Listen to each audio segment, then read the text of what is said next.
You're listening to Qwerpline here on QWRP-FM. Qwerpline this week is brought to you by Hetty Rossetti's Spaghetti Machete. When you're cooking for an army, fight off their hunger with Hetty Rossetti's Spaghetti Machete. Get sweaty with Getty.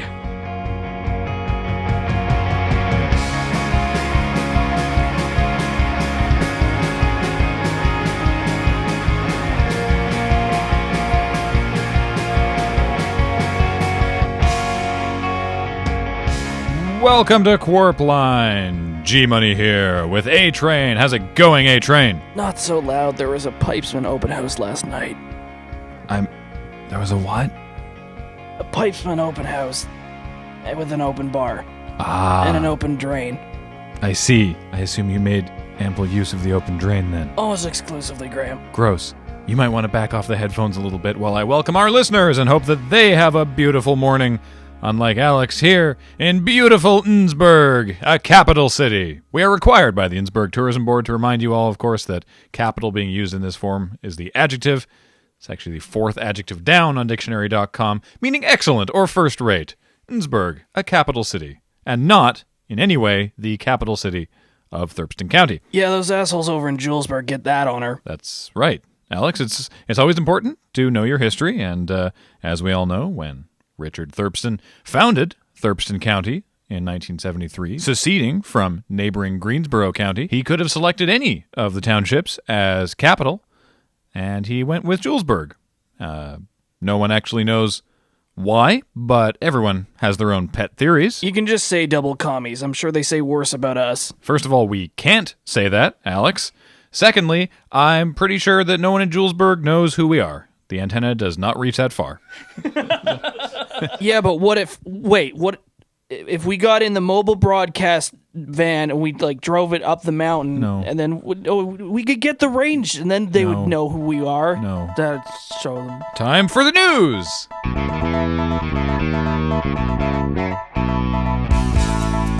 Community reminder that it's the season for Girl Scout cookies again. So if you see those tan berets coming, get out your wallet or protect your knees. What's your favorite flavor of Girl Scout cookie, Alex? Not the knees. I like the thick mints. Oh yeah, those are pretty alright. I think they're double thick this year. That's real thick. Next up, a reminder from Innsbruck Rec that the community pool is closed for the season, and it has been for the past 3 weeks, but they asked us to remind everyone that it is indeed closed, it is not filled with water, and to please stop breaking in and trying to swim in it. It's already filling up with raccoons, just wait till next summer. And the raccoons on the pool deck are trained but not certified lifeguards. Trained for what? Jesus, I'm tired. And finally in the news today, Bumper Crop Farms is pleased to announce the opening of this year's corn maze. Wait, no, seriously, is it corn or is it maize? This bugs me every year.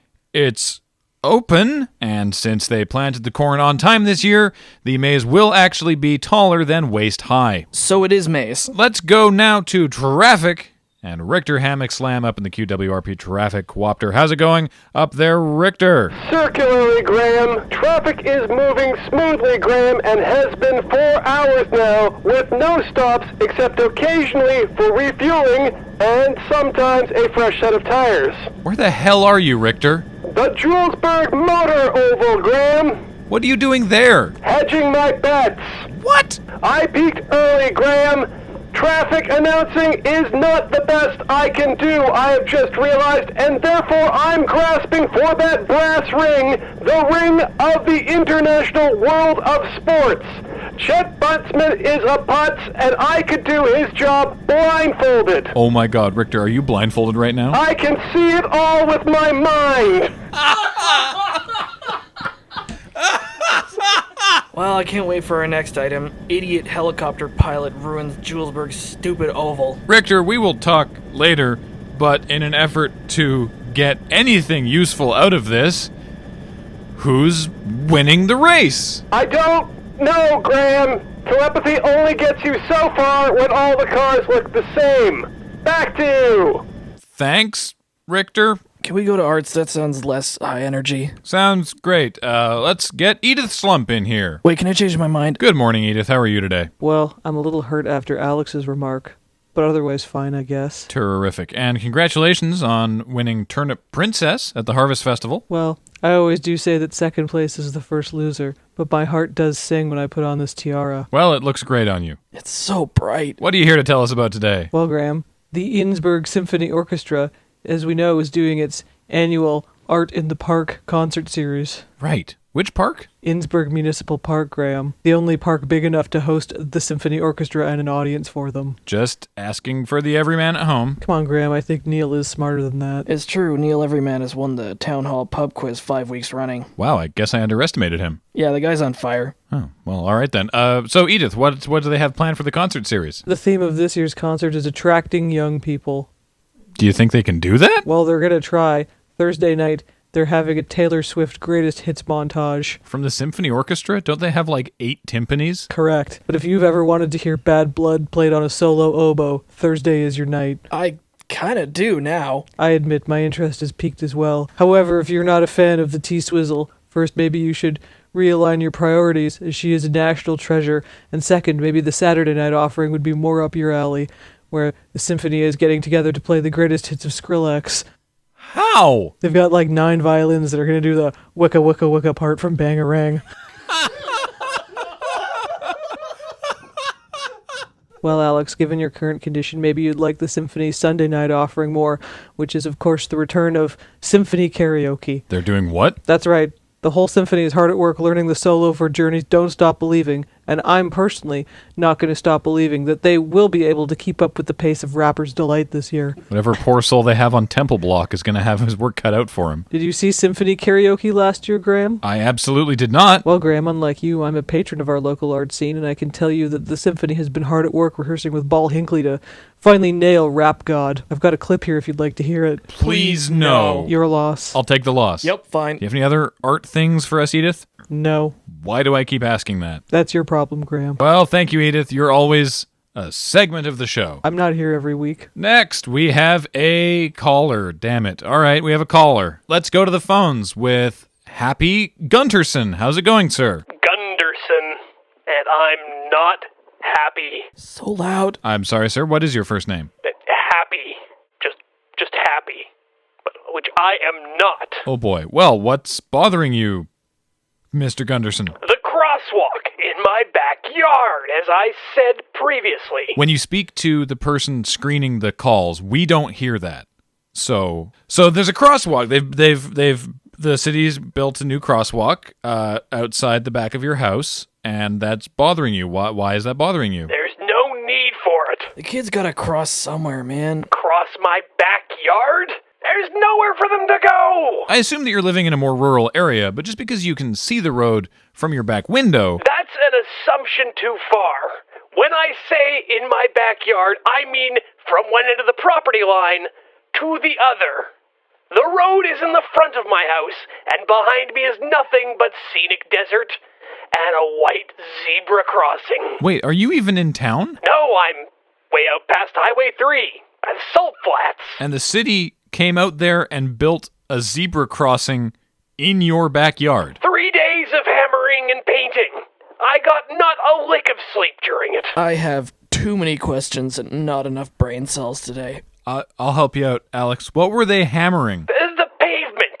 They had to pull up the lawn, put down the pavement, then scrape the pavement just to get the paint to stick. And you didn't get sleep because they were... Those workers didn't look like they're from around here. They might have broken into my garage and stolen something. Didn't they only work during normal construction hours? But they could have come back. They saw my garage. What do you keep in your garage? None of your business and none of the city's either. Okay, that's fair. So I can understand perhaps some sort of clerical error, not realizing that your backyard was within your own property lines, but what two streets are they trying to connect with this crosswalk? There aren't any streets. It's connecting 2 sections of dirt on the side of my property. This is just the same sort of nincompoopery I expect from City Hall since they put that school zone in my driveway. Wait. Zebra crossing, school zone. They were talking about this at the meeting last night. Wait, the secret pipesman meeting? It's not that secret. I knew it! Happy, isn't your house in the middle of the road? It's a free country. I bought this house fair fair and square, and it's my property. Oh, this is all coming back to me now. They were talking about some dipshit who put his house in the middle of a freeway out of spite. It's a hell of a commute. Wait, you own the Highway 3 Spite House? Paid for in cash. How'd you manage that? None of your business and none of the city's either. You're practically a local celebrity, Happy. I've never talked to anyone this unique. Well, I'm glad you respect my position, Graham. Sure. All right. What made you want to buy a Spite House in the first place? The answer, Graham, is in the question. So going back to your problem, there's a school zone in front of your house where, as we all know, there's no school. You now have a zebra crossing in the back of your house. Why are they doing this to you? I have no earthly idea. I can answer this one. Gunderson here doesn't have a monopoly on spite building. Gunderson and pardon? Whatever, son. This is classic pipesman wrath you're dealing with. You have no real choice except to move. Alex is right. It seems like they're trying to drive you out by spite building on your spite building. Well, we'll see how this all turns out when they find out I've got the mineral rights to strip mine that crosswalk for copper. And I look forward to seeing what happens when they install the new municipal water park on your roof. Great. I'm gonna need that water for my tailings pond. We're gonna need some popcorn. Yeah, we may have to send Derek out there next week. Please, can we? Speaking of Derek, Damn it. he is on location at the reopening of the Innsbruck Recycling Center. Let's go there now. How's it going, Derek? It's great, guys. I'm having so much fun here. Imagine if we were making real radio. Yeah, how's the how's the recycling center, Derek? It's open again. Yes, that's why we sent you down there. It's so cool. It's big and everything's painted blue. Some stuff's painted yellow. That sounds very similar to how it looked before. What's different now that it's reopened? I don't know. I wasn't here before when it was first opened. Do you have that interview we arranged? Oh, yeah, right. No, she's right here. Her name is Kendra Tiltington, and she's the Director of Waste Management for Innsbruck. Holy shit, he got it right. You wrote it on my hand. Well, fantastic. Go ahead, Derek. Miss Tiltington, what was it like here in the olden times? Well, Derek, before we closed the recycling center, it was a recycling center, but we had some problems because although the people of Innsbruck are very passionate recyclers, they didn't quite always understand what was and wasn't recyclable. However, we have now cleaned up all of the bodies, and now we're reopened, but we want to get the message out there about what you can and cannot drop off here at the Innsbruck Municipal Recycling Center. That's very interesting. I put all my stuff in the blue box. Derek, that's what's called being part of the problem. Oh, no. It's okay, Derek. Do you remember the 3 R's from school? Reading, writing, and recycling? Well, Derek, we have 3 R's for the recycling center as well, but it's the 3 R's of things you're not supposed to drop off here. Number 1 is raccoons. That's right. I put mine in the pool. Sure. We cannot recycle raccoons dead or alive, and our employees would really appreciate it if the citizens of Innsbruck would stop trying to jam them into the after-hours collections box. I love the collections box. I once spent a whole night there. The second R stands for radioactive, and while the Innsbruck police never did track down who left that weapons-grade plutonium here, we cannot dispose of that, and that was a big reason why we had to be closed for 6 months. How would anyone have weapons-grade plutonium? You need a breeder reactor to enrich uranium first. Okay, so the third R is a broad category, and it stands for, are you serious? Why would you bring this to the recycling depot? This includes things like skeletons, mob victims, empty mattresses, full mattresses, high ordnance explosives, both exotic and domestic, field hockey sticks, bags of razor blades, centipedes, sacks of razor blades, dream catchers, pallets of razor blades, and finally, a kiddie pool just filled with loose razor blades. Please, people, just think about what you are dropping off. Sounds to me like you don't recycle much at all. No, Derek, we recycle tons of things here, but only things that can be recycled. That includes things like paper and cardboard and plastics and glass and garden waste and offal. Offal what? An awful lot of it. Sorry, just a little recycling humor there. Offal is cow guts, and we turn it into raccoon repellent. It doesn't work that great, but...